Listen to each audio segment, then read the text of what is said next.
మా అమ్మ వాళ్ళ ఊర్లో చేపలు తేవడానికి ఎలా ఉండదు, పాలా ఉండదు. బట్ ఎప్పుడు పడ్డ చేపలు అప్పుడు తీసుకొచ్చి అయితే మంచిగా అమ్ముతారు. ఈ చేపలను అయితే మేము మొయ్యబుడంలో అంటాము. మీరు ఏమంటారో కామెంట్ చేసియండి. వీటిని అయితే 1/2 kg తీసుకున్నాము. మా అమ్మ అయితే మంచిగా చేపలు తోమిచ్చేసింది. ఇంకా నా స్టైల్లో కూర వండేసుకుందాం, వచ్చేయండి. చేపలు అయితే మా అమ్మ నీట్గా కడిగి అయితే ఇచ్చేసింది.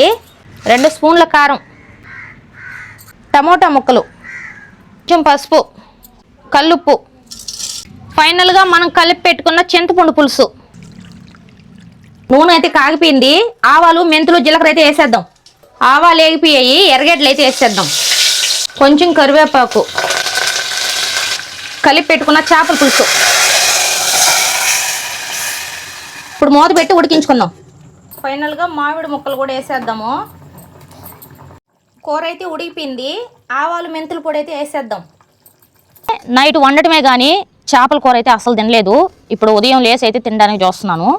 చూడండి ఎలా ఉందో. మామిడికాయ ముక్కలతో చేపల కూర భలే అయితే వచ్చింది. ఇప్పుడు తిని చూసి అయితే చెప్తాను.